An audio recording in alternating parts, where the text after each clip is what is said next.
In the glittering halls of Buckingham Palace, calm rarely lasts long. But what unfolded behind those ancient walls after the king's private secretary delivered a sealed envelope from the late Queen changed everything. That envelope, untouched since Elizabeth's passing, held secrets so explosive that even the walls of the palace couldn't contain their echo. And when Prince William read its contents, his world and Camilla's would never be the same again. Before we go deeper into what this really means for the royal family, make sure to subscribe so you don't miss a single update. There was something peculiar about the silence that lingered through Buckingham Palace in the weeks following the king's recovery. It wasn't the serene calm of stability. It was the kind of quiet that comes before revelation, when every clock tick feels like a heartbeat counting down. After months of uncertainty about Charles's health, the family appeared united again. Publicly, smiles were restored, ceremonies resumed, and Camilla wore the crown with the practiced poise of a woman who had finally secured her place in history. But within the family's private walls, unease brewed beneath every courteous exchange. William, now burdened with a growing list of royal duties, had begun to sense the shifting dynamics subtle but unmistakable. The king relied on him more than ever, yet Camilla's presence seemed to dictate the tone of every conversation, every decision, every step the crown took. Behind the scenes, she wasn't simply a queen consort anymore, she had become the gatekeeper. Her approval decided who saw the king, whose words reached him, and whose concerns were quietly ignored. For the outside world, it appeared as though Charles was in charge. For those inside the palace, it was clear that influence had found a new voice, and it wasn't his. It was amid this uneasy routine that an unexpected call came from the royal archives. The staff, preparing the late Queen, Elizabeth's private documents for preservation, had discovered a sealed letter handwritten, with the old royal insignia pressed in deep crimson wax. The inscription was brief but chilling. For William's eyes only.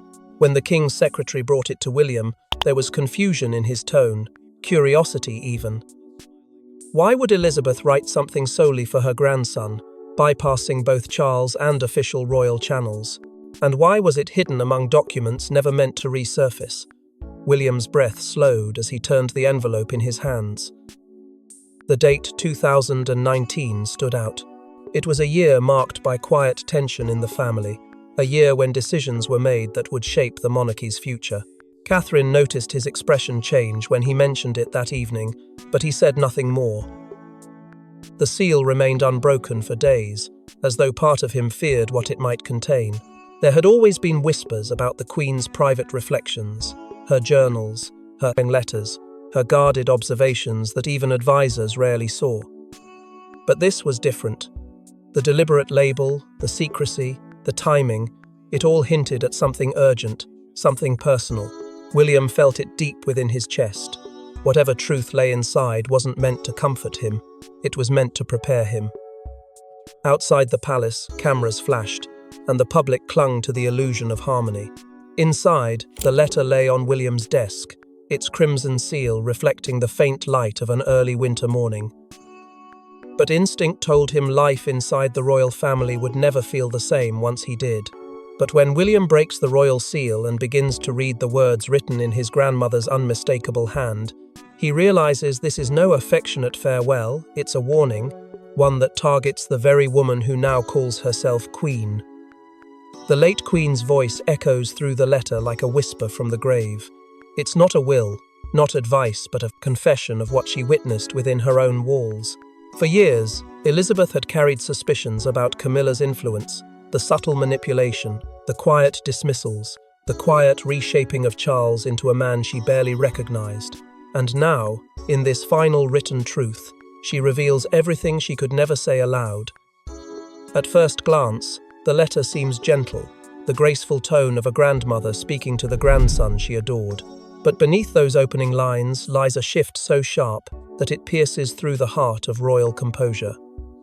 The Queen's words grow heavier with every sentence, her affection fading into grave concern. She writes not as a monarch bound by protocol, but as a woman haunted by what she had seen. The warmth of her early lines reminiscing about William's childhood and his unwavering sense of duty slowly transforms into warnings laced with sorrow. She speaks of unseen powers shaping the future of the monarchy, of decisions made behind her back, and of loyalties being carefully redirected.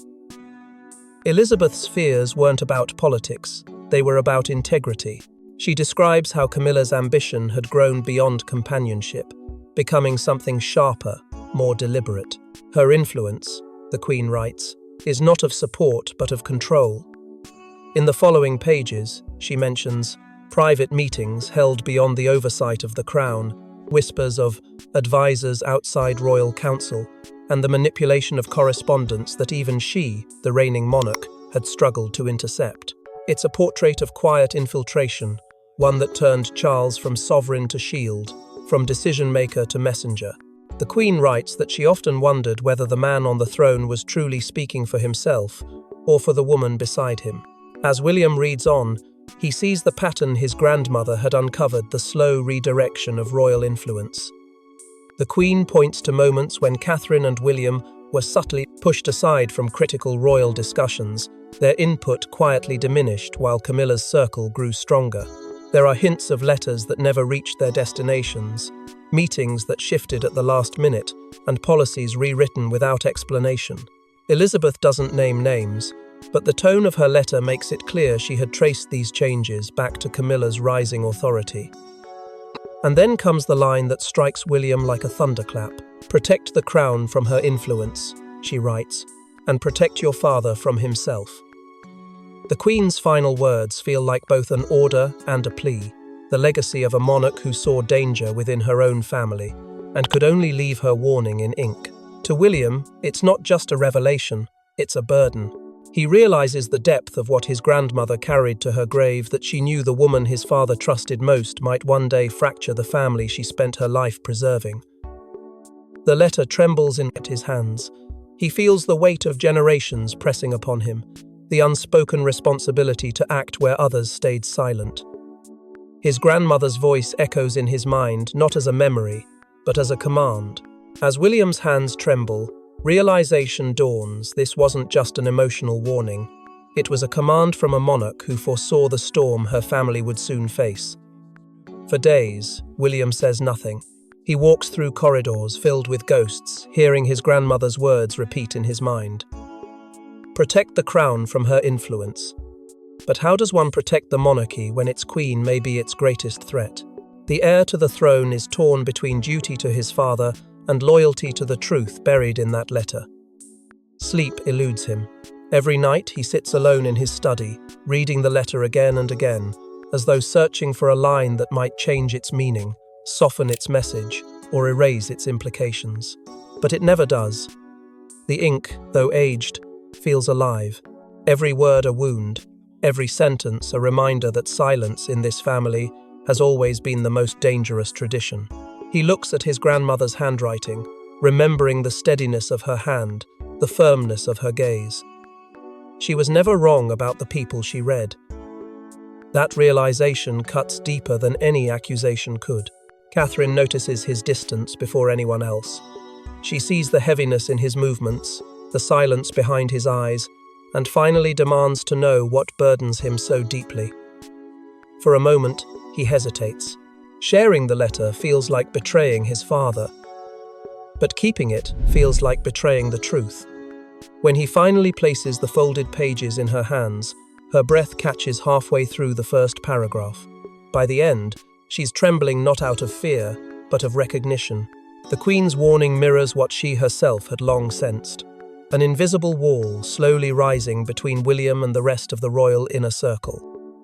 Unable to carry the weight, alone, William reaches out to Princess Anne. She listens without interruption, her face grave, her silence more telling than words.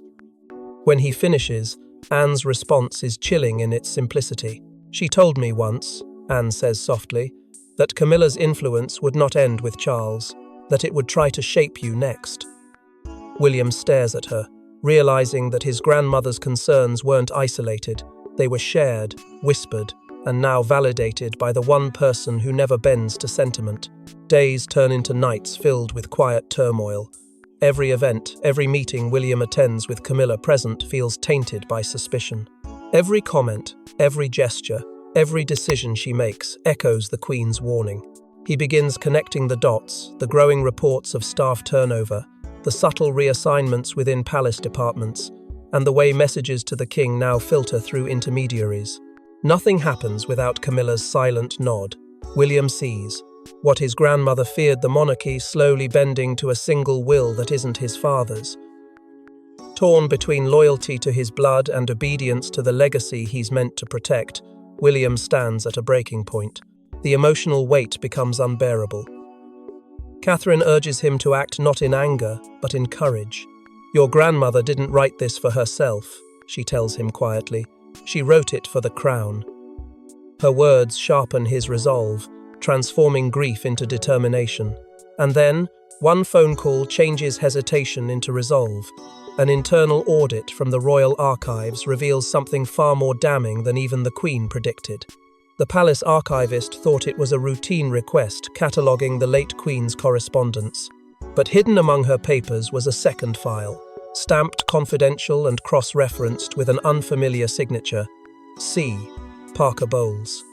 What William uncovers next confirms the Queen's darkest fear that Camilla had long manipulated both palace communications and personal access to the king, ensuring her control reached further than anyone suspected.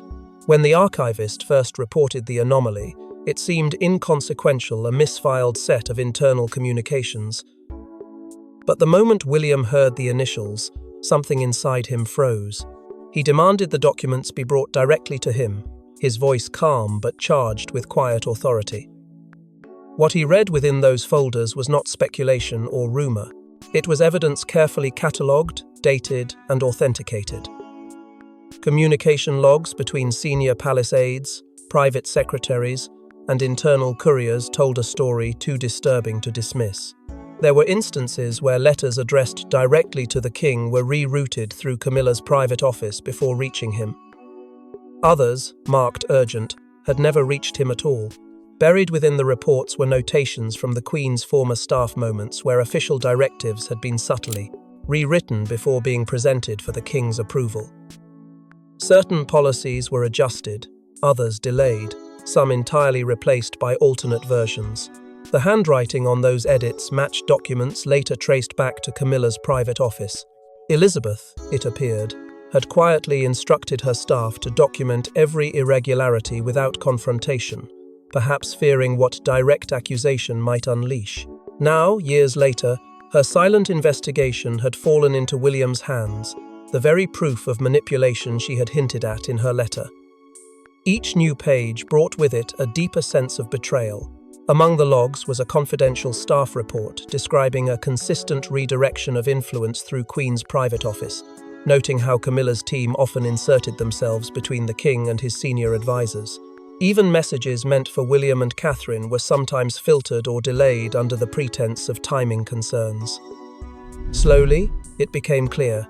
The monarchy had not been guided by the king alone, it had been quietly steered by the woman beside him. As William read, anger replaced disbelief. His grandmother's fears were no longer prophecy, they were fact. Every word she had written now carried tangible proof. He saw his father not as the orchestrator but as a victim of gradual isolation, a man shielded from truth by the one person sworn to protect him. The realization tore through William's composure, leaving behind only resolve. The letter had been a warning. This discovery was a reckoning. He could no longer pretend ignorance, no longer hide behind royal restraint. For the first time in his life, William understood that silence was not protection, it was complicity. The heir to the throne could no longer wait for permission to act. With proof in hand and conscience burning, William knows silence would make him complicit. The heir to the throne must now stand against the woman sitting beside his father. It was supposed to be a private family meeting. Instead, it became a moment etched in royal history. Behind closed doors, William faces Camilla, his composure a mask for the fury within. When he lays the Queen's letter and the documents before her, the room turns cold. For the first time, the woman once crowned by grace finds herself cornered by truth, and William refuses to let her escape it. The atmosphere is tense, brittle with unspoken pain. William has prepared for this moment, though no amount of preparation could dull the sting of betrayal he feels. He requests the audience under the guise of a simple family discussion, but when Charles and Camilla take their seats, the tone shifts. His father senses it immediately. There's something in William's eyes, not defiance, but purpose. Without hesitation, he places the sealed letter on the table and begins to read. His voice doesn't tremble. Every word from Queen Elizabeth's hand cuts through the silence like a verdict. Protect the crown from her influence. He reads aloud, and the weight of those words fills the room. Camilla's reaction is instant yet controlled. She leans forward, forcing a thin smile that doesn't reach her eyes. "This is absurd," she says, her tone sharp, defensive. "Your grandmother was old, confused, manipulated by those who never accepted me." But William doesn't flinch. He continues, quoting passages that expose the late Queen's fears, the private meetings, the rewrites of directives, the quiet redirection of power. Camilla's confidence begins to falter. Her practiced calm starts to unravel as she realizes this is not gossip or conjecture, it's evidence. Charles, caught between them, sits frozen.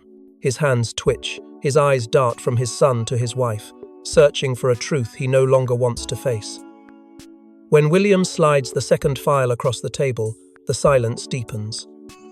The king hesitates before looking, but William insists. "These are official records," he says firmly. "Letters meant for you that never reached you. Directives changed before they touched your desk.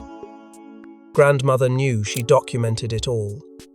Camilla's breath quickens. Her composure fractures. "You're accusing me of treason?"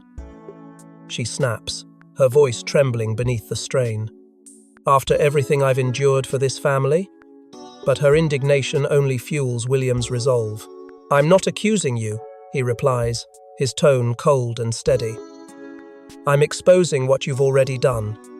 Charles attempts to intervene, his words weak and fractured, pleading for calm. Yet his silence when Camilla's guilt begins to surface speaks louder than any defense. William watches the man he once idolized shrink under the weight of truth, unable to protect the monarchy or himself. For the first time, the heir to the throne sees his father not as a king, but as a man bound by fear and indecision. Camilla's mask finally breaks. Her voice rises, desperate, cornered. "You think you can decide what's best for the monarchy? You, who barely understand the cost of the crown." But William doesn't respond with anger, only with resolve. "I understand enough," he says quietly, "to know what happens if I do nothing." What happens next shocks even those who thought they had seen it all, because Charles's silence becomes the final betrayal that pushes William over the edge. When truth demands a voice, silence becomes complicity. Charles sits motionless as his son lays bare his mother's warnings and his wife's deception. But instead of anger, the king looks away, weighed down by guilt, denial, or both. For William, that silence is unforgivable. It's the moment he realizes the crown's integrity may depend on him doing the unthinkable acting against the reigning queen herself.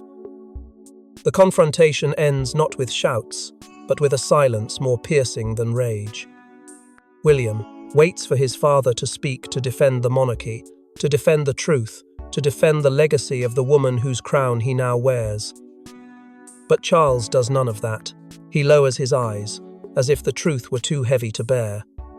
His words, when they finally come, are measured and trembling. He tells his son that this matter must remain private, that the monarchy cannot afford another scandal, that dignity, not exposure, is the greater duty. For a fleeting moment, William almost pities him. This man, torn between love and loyalty, haunted by decisions that shaped his entire reign. But pity fades quickly into disappointment. The king's plea for discretion feels like betrayal disguised as tradition. "Protect the dignity of the monarchy," Charles says softly. Yet the irony cuts through William like a blade. How can dignity survive when deception festers at its core? How can truth protect a throne when silence protects the guilty? That night, the palace feels colder than ever. Catherine, finds William standing by the window, his hands clasped tightly, his reflection fractured against the glass. He doesn't need to tell her what happened. She can already see it in his eyes, the pain of realizing his father will choose preservation over principle. She reminds him of the Queen's final words, the same ones that began this spiral. Protect the crown. Not protect its image, not its traditions, but its soul. Catherine's calm steadiness ignites something in him, something that pushes past hesitation into purpose. Meanwhile, Princess Anne visits William quietly, knowing the weight he now carries. She listens as he recounts the king's silence, the denial, the excuses. Then, with that same unflinching strength that defined her through decades of royal storms, she says what no one else dares. Do what must be done. The monarchy is only as strong as the one willing to save it. Her words strike him with the same clarity as the Queen's letter. It is no longer about family, it is about history. William spends hours in thought, caught between love and duty, father and son, heir and sovereign. But every memory of his grandmother, every reminder of her unwavering sense of justice, pushes him closer to resolve. He knows that silence is now his greatest enemy, and that the longer it continues, the more the monarchy decays from within. By dawn, his decision is made.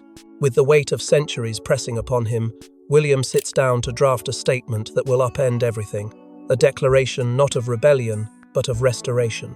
He no longer seeks his father's approval, nor fears his disapproval. He seeks the truth.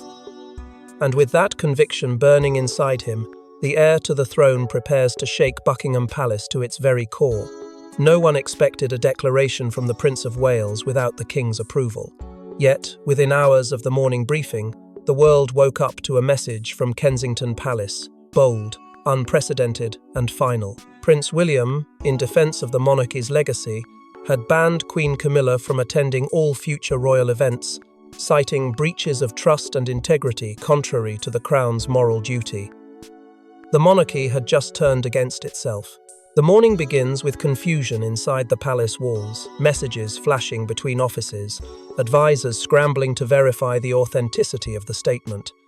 But the seal on the release is unmistakably royal. It bears William's authority, not the king's. The declaration invokes a clause buried deep within royal constitutional tradition, the ethical sovereignty principle, first outlined by Queen Elizabeth herself. It grants the heir to the throne the moral right to act in defense of the Crown's integrity should the reigning monarch be compromised by influence or misconduct. Few had ever dared invoke it. None had done so in living memory. Yet William, guided by the Queen's final words, now used it as his sword. The decree is brief, but devastating. It states that effective immediately, Queen Camilla is prohibited from attending all state, ceremonial, and public royal functions. Her titles remain, but her participation is stripped her presence, effectively erased from the Crown's future. The statement frames the decision as a measured act of preservation. But beneath the polished wording lies something far more personal. A son's attempt to restore what he believes his grandmother built and his father allowed to decay. Within minutes, the world erupts. Major broadcasters interrupt their programming. Newsrooms flood with speculation. Commentators call it the boldest act of defiance in modern royal history. Social media divides into two warring camps, those hailing William as the savior of royal honor and those condemning him as a rebel prince turning his back on his father. The palace, once the symbol of unity, becomes the stage of moral warfare. Inside Buckingham Palace, chaos reigns. The king's staff is blindsided, scrambling for a response, while Charles himself remains silent. Reports suggest he learned of the decree only moments before it went public, his pleas for restraint ignored, his authority eclipsed by his own heir. Behind closed doors, senior aides whisper that Princess Anne and Catherine were aware of William's decision not as conspirators, but as moral witnesses. Both understood that waiting for the king's consent would mean burying the truth forever. For them, this was not betrayal, it was redemption. Hours later, as the statement ripples across the Commonwealth, one thing becomes clear. The monarchy has been divided not by scandal from outside, but by conscience from within. William has drawn a line history cannot erase between duty and denial, truth and silence. Yet, as the cameras flash and the world debates, he alone knows the story isn't over, because hidden in the Queen's letter, sealed in ink and time, lies one last paragraph, one that no one, not even Catherine, has seen. But behind the public uproar, a deeper silence lingers. The letter's final paragraph still holds one last secret that William has kept hidden from everyone. Everyone thought the Queen's letter ended with her plea to protect the crown. But there was one final line, folded beneath the seal, one that William hadn't revealed publicly. It wasn't a warning, it was a prophecy. The one who divides the family shall never sit in its light. For William, those words were not about punishment but about fate. And fate had finally come for Camilla. In the quiet that followed the royal ban decree, another discovery surfaced. Small, unassuming, yet heavy enough to alter the course of the monarchy once again. When archivists revisited the Queen's personal papers to verify authenticity for the official record, they uncovered a hidden fold in her original letter, a section sealed separately from the rest. It contained one paragraph, the Queen's last written words, never meant for public eyes, and yet destined to define them all. The passage wasn't political, nor procedural. It was deeply spiritual, almost poetic. In it, Elizabeth wrote that betrayal within the family would consume itself, that deceit, once embedded in the heart of the monarchy, would destroy the very person who brought it forth. It was less a statement and more a prophecy, a quiet belief that truth has its own way of restoring balance. When William read those lines, something within him shifted. It wasn't triumph or relief, it was affirmation. For the first time, he understood his grandmother's intent not as instruction but as foresight. Her words transcended generations, as if she had foreseen this very fracture. In her final wisdom, she had accepted that justice for the crown would not come from vengeance or exposure, but through consequence. The truth, once revealed, would do its work. William now realized that his decree against Camilla wasn't defiance, it was destiny. But destiny, once set in motion, has its own echo. The Queen's hidden words leaked through palace channels within days. When the media caught wind of the prophecy, it became an international obsession. Headlines screamed of the Queen's final curse, while commentators debated its meaning. Some saw it as divine retribution, others as moral poetry. The symbolism was too powerful to ignore. The woman accused of dividing the royal household now found herself separated from it entirely, not by decree alone, but by silence. Inside Buckingham Palace, Charles grew quieter with every passing day. The weight of his mother's final words bore down on him, and for the first time, he began withdrawing from the public eye. His speeches shortened, his appearances became rare. The monarch who once stood proudly beside his queen consort now appeared shadowed by doubt. Camilla's presence, meanwhile, had all but vanished. She retreated into seclusion, her royal role reduced to whispers and memories. No law bound her exile, it was moral isolation, the kind that cannot be reversed or pardoned. And as the world speculated, William maintained his silence. He refused interviews, ignored requests for clarification, and let the Queen's prophecy stand on its own. He knew that truth, once freed, required no defense. The monarchy had been scarred, but also purified, its fractures visible, its lessons eternal. Yet beneath the calm, he sensed something deeper, a question his grandmother's final words left unanswered. And yet, as the palace gates close on one chapter of monarchy, a new struggle quietly brews, one that will test whether the crown William saved can ever truly heal. The monarchy survives, but at what cost? In protecting his grandmother's legacy, William has fractured his father's household and reshaped royal history. The Queen's secret letter did not destroy the family it revealed who truly served it. And as the nation watches a silent queen consort fade from view, one truth endures. Sometimes the greatest act of loyalty is defiance. But defiance, in the House of Windsor, always comes with a crown-shaped scar. Months have passed since the royal ban decree, and the dust that once clouded Buckingham Palace has begun to settle. Yet beneath the calm exterior of royal order, the weight of what happened still lingers. The monarchy stands perhaps stronger in structure, yet weaker in spirit. The people, once divided, now look to the Prince and Princess of Wales as the future, symbols of renewal in an institution long shadowed by its own contradictions. Under William's quiet but firm leadership, the royal narrative begins to shift.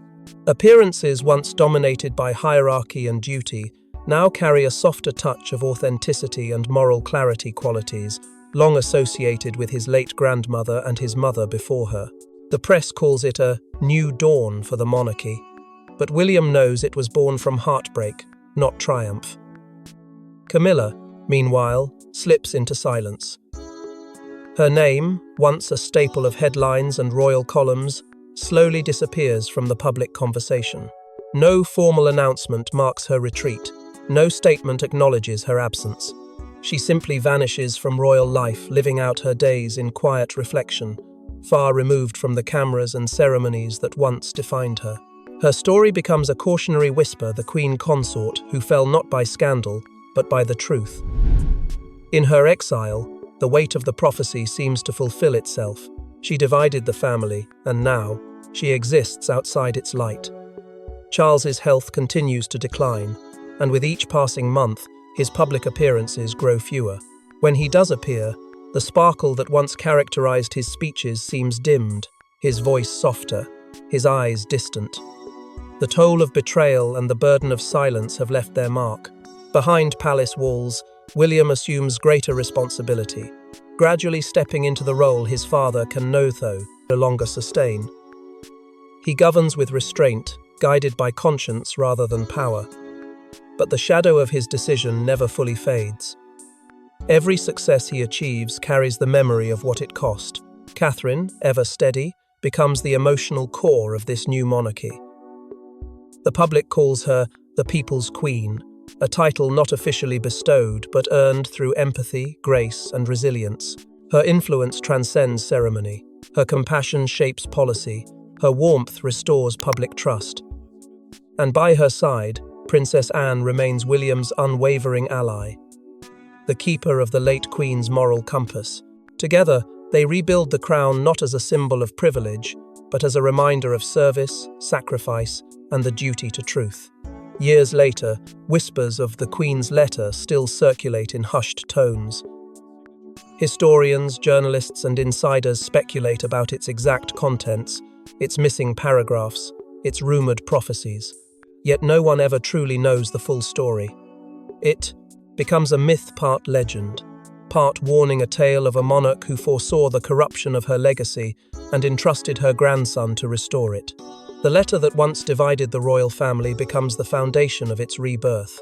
Because in the end, the greatest revelations aren't found in vaults or decrees. They live in the courage to act when silence becomes betrayal. And for Prince William, that courage began the moment he opened his grandmother's final warning. Thanks for watching. Don't forget to like and subscribe, and we will see you in the next one.